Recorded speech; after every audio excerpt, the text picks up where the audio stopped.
President hi hi జోష్, బాగున్నావా? బాగున్నాను ఫైన్ ఏంటి విశేషాలు? ఫైన్ అంకుల్ ఏం లేదు. వెళ్తున్నావా స్కూల్ కి? వెళ్తున్నాను. రేపు నుంచి ఎగ్జామ్స్ కదా నీకు? అవును. చదువుతున్నావు మరి? 10th కదా? అవును. ఇంకా ఏం లేదు అంకుల్, నాకు ఒక డౌట్ వచ్చింది. ఓకే చెప్పు జోష్. అయితే మా వీక్ లో మొత్తం స్కూల్లోనే ఉంటా కదా అంకుల్. సండే రోజు ఒక్కటే ఫ్రీగా ఉంటాము.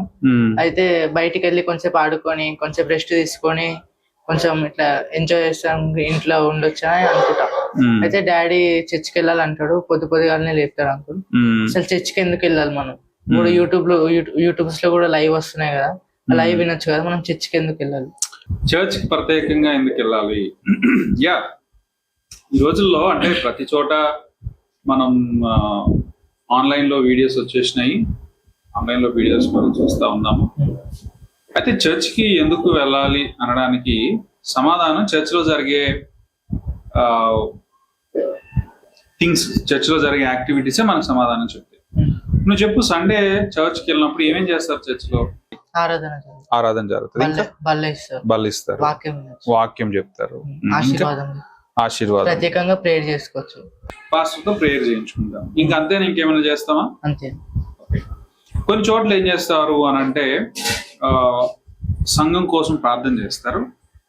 తర్వాత కొంతమంది దేవుడు వాళ్ళ జీవితాల్లో చేసిన సాక్ష్యాలు చెప్తారు. దేవుడు నా జీవితంలో ఈ కార్యం చేశాడు, ఆ కార్యం చేశాడు. అలాగే చర్చ్ అయిపోయిన తర్వాత మనం ఒకరితో ఒకరు కొద్దిసేపు మాట్లాడుకుంటాం, టైం స్పెండ్ చేస్తాం. ఇప్పుడు ఈ విషయాలన్నీ కూడా మనం ఎందుకు దేవుని సన్నిధికి వెళ్ళాలి, ఎందుకు ఆదివారం ఆరాధనకి వెళ్ళాలి అనడానికి మనకు ఒక కారణాన్ని ఇస్తుంది. ఇప్పుడు దేవుని పాటలు ఎందుకు పాడుతాం? మనం దేవుని ఎందుకు ఆరాధన చేయాలి? దేవునికి ఆరాధన కలగాలి, దేవునికి ఆరాధన కలగాలి.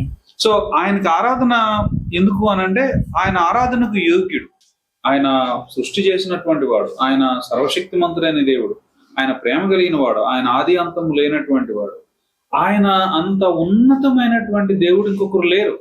సో అలాంటి దేవుడిని మనం ఆరాధించాలి. ఆరాధించడానికి సంగముగా కలిసి ఆరాధించడానికి మనం చర్చికి వెళ్తాం. నువ్వు స్కూల్కి వెళ్తున్నావు, ప్రాజెక్ట్స్ చేస్తున్నావు, ఎగ్జామ్స్ రాస్తున్నావు, తర్వాత నీకు మంచి హెల్త్ ఉంది, నీవు ట్రావెల్ చేస్తా ఉన్నప్పుడు ఎలాంటి ఇష్యూస్ లేకుండా ఉండే. సో ఇవన్నిట్లో దేవుడు హెల్ప్ చేశాడు కాబట్టి దేవునికి థ్యాంక్స్ చెప్తావు. దేవా, ఈ వారం అంతా నువ్వు నాకు హెల్ప్ చేసావు. తర్వాత వాళ్ళు సాక్ష్యాలు చెప్తారు. దేవుడు వాళ్ళ జీవితంలో ఏమేం కార్యాలు చేశాడో సాక్ష్యాలుగా చెప్తారు. దేవుడు పలానా టైంలో మేము అనారోగ్యంతో ఉంటే ప్రార్థన చేస్తే దేవుడు మాకు స్వస్థతని ఇచ్చాడు, లేకపోతే వేరే విషయంలో మేము ఇబ్బంది పడతా ఉంటే దేవుడు ప్రార్థన చేసినాం, దేవుడు హెల్ప్ చేశాడు. ఈ సాక్ష్యాలు పెట్టుకున్నప్పుడు ఏమవుతుంది అంటే మనకి ఎంకరేజ్మెంట్ వస్తుంది. రేపు పొద్దున అలాంటి పరిస్థితి గుండా నువ్వు వెళ్తా ఉన్నావు అనుకో, నీకు ఫీవర్ వచ్చింది, నీకు హెడేక్ వచ్చింది, నువ్వు ప్రేయర్ చేయగా, ఓకే పలానా వాళ్ళకి దేవుడు హెల్ప్ చేశాడు కదా, నాకు కూడా దేవుడు హెల్ప్ చేస్తాడు. తర్వాత ఒకరి కోసం ఒకరు ప్రార్థన చేస్తాం. ఇప్పుడు ఈ రోజు నువ్వు చర్చ్కి వెళ్ళావు అనుకో, రేపటి నుంచి నీకు ఎగ్జామ్స్ ఉన్నాయి, నువ్వు చెప్తావు ఈ రేపటి నుంచి నాకు ఎగ్జామ్స్ ఉన్నాయి, నా కోసం ప్రార్థన. అప్పుడు సంఘం అంతా నీ కోసం ప్రార్థన చేస్తారు. చర్చ్ లో మాత్రమే కాదు, వాళ్ళు డే టు డే లైఫ్ లో కూడా సంఘంలో ఉన్నవాళ్ళు నీ కోసం ప్రేయర్ చేస్తారు. ఎగ్జామ్స్ అయిపోయారు, తనకి మంచి హెల్త్ ఇవ్వు, తర్వాత మంచి జ్ఞానం ఇవ్వు, ఎగ్జామ్స్ మంచిగా రాయడానికి హెల్ప్ చేయాలి.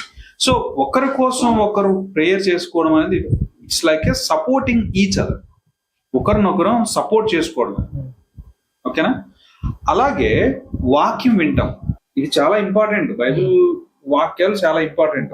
ఇవి మనకి ఎంకరేజ్మెంట్ వస్తుంది, వార్నింగ్స్ వస్తాయి, కొన్నిసార్లు కంఫర్ట్ ఉంటుంది, కొన్నిసార్లు మనం దేవుని గురించిన సత్యాలు నేర్చుకుంటాం, దేవుళ్ళు ఎదగడానికి హెల్ప్ఫుల్ గా ఉంటది. వీటన్నిటితో పాటుగా దేవునికి మనం కానుకలు ఇస్తాం. దేవా, లాస్ట్ వీక్ అంతా నువ్వు నాకు హెల్ప్ చేసావు, so out of my gratitude, కృతజ్ఞత భావంతో I want to give you this offer. అది ఎంతైనా సరే. So it's like a gratitude, సంతోషంతో, కృతజ్ఞత భావంతో దేవుడు మనకి హెల్ప్ చేశాడు కాబట్టి so we want to give something. అలాగే ఒకరితో ఒకరు ఫెలోషిప్ చేసుకుంటాం, మాట్లాడతాం. ఇప్పుడు నువ్వు అదే ఆన్లైన్ లో కూర్చొని విన్నావు అనుకో, ఇవేమి ఉండవు కదా. సమ్ టైమ్స్ నువ్వు దేవుని సన్నిధిలో నువ్వు కూడా భాగం అవ్వచ్చు. Some times you can also be part of worship team. నువ్వు సంఘంలో ఆరాధించేటువంటి వాళ్ళతో పాటు కలిసి నువ్వు పాటలు పాడొచ్చు, కీబోర్డ్ ప్లే చేయొచ్చు, గిటార్ ప్లే చేయొచ్చు, ఆర్ సౌండ్ సిస్టమ్ చూసుకోవచ్చు, సర్వింగ్ చేయొచ్చు. You can be part of. అందరితో సహవాసం కలిగి ఉంటావు, నువ్వు అందరితో కలిసి మాట్లాడతావు. It's a fun time. దేవుని అంతా చర్చ అయిపోయిన తర్వాత అందరము కలిసి కొద్దిసేపు మాట్లాడుకోవడం, ఇట్స్ ఎ బ్లెస్సింగ్ టైం. అదే నువ్వు యూట్యూబ్ లో కూర్చుంటే ఇవేమీ ఉండవు, నువ్వు ఎవరో ఏంటో కూడా వాళ్ళకి తెలియదు, జస్ట్ వింటావు అంతే. చర్చ్ లోకి వెళ్తే నువ్వు యాక్టివ్ గా ఇన్వాల్వ్ అవ్వచ్చు. యూట్యూబ్ దగ్గర కూర్చొని వింటే ప్యాసివ్ గా వింటావు అంతే.